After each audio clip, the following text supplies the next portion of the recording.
PM Narendra Modi ने भारत मंडपम में भगवान महावीर के 2550वें निर्माण महोत्सव को संबोधित करते हुए कहा कि जिस दिन मोदी संतुष्ट हो जाएं तब लिख लेना, आपको उसको श्रद्धांजलि देनी है। वो जिंदा नहीं है।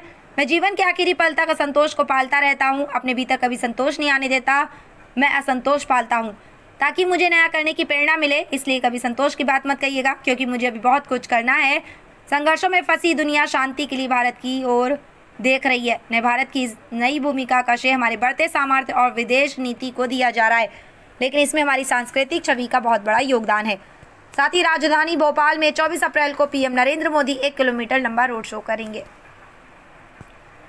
इंदौर में महावीर जयंती पर सुभाष श्वेतांबर जय समाज का जुलूस राजवाड़ा से निकला। जुलूस में समाजजनों ने गौवंश बचाने और स्वच्छता का संदेश दिया।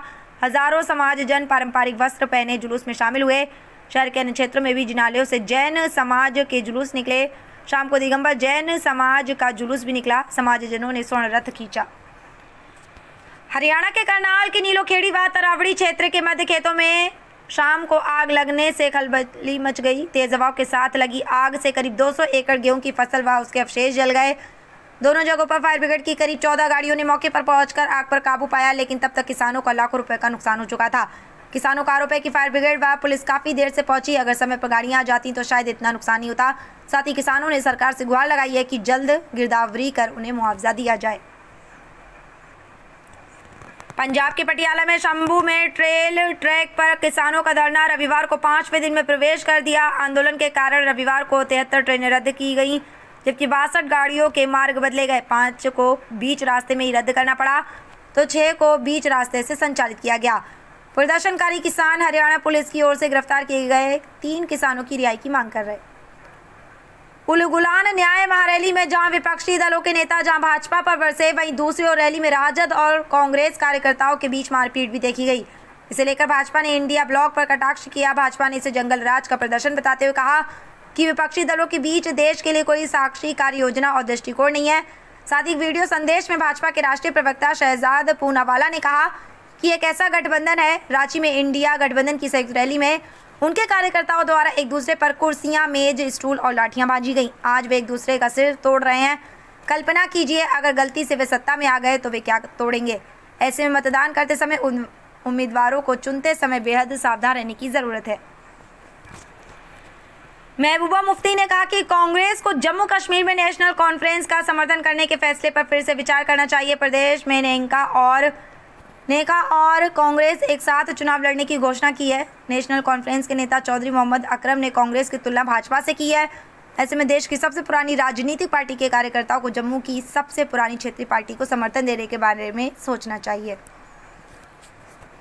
भारतीय दूतावास ने सोशल मीडिया प्लेटफॉर्म एक्स पर पोस्ट करते हुए कहा कि कुवैत में पहली बार हिंदी रेडियो प्रसारण की शुरुआत। भारतीय दूतावास 21 अप्रैल 2024 से प्रत्येक रविवार कुवैत रेडियो पर FM 93.3 और FM 96.3 पर एक हिंदी कार्यक्रम शुरू करने के लिए कुवैती संचार मंत्रालय की सराहना करता है।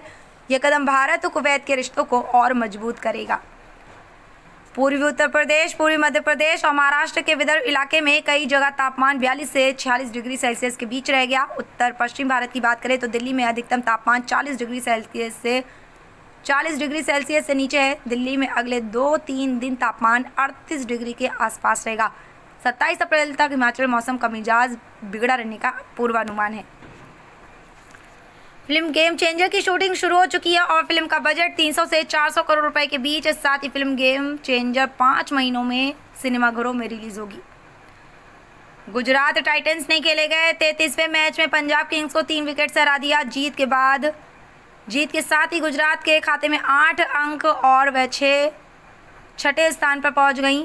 वहीं पंजाब किंग्स 4 अंकों के साथ 9वें स्थान पर खिसक गई। गुजरात की इस जीत में राहुल तेवतिया का अहम योगदान रहा। उन्होंने 36 रनों की नाबाद पारी खेली और टीम को इस सीजन की 4थी जीत दिलाई। तो ये थी आज की 10 बड़ी खबरें। इस तरह की खबरें देखने के लिए आप लगातार हमारे चैनल के साथ बने रहिए। नमस्कार।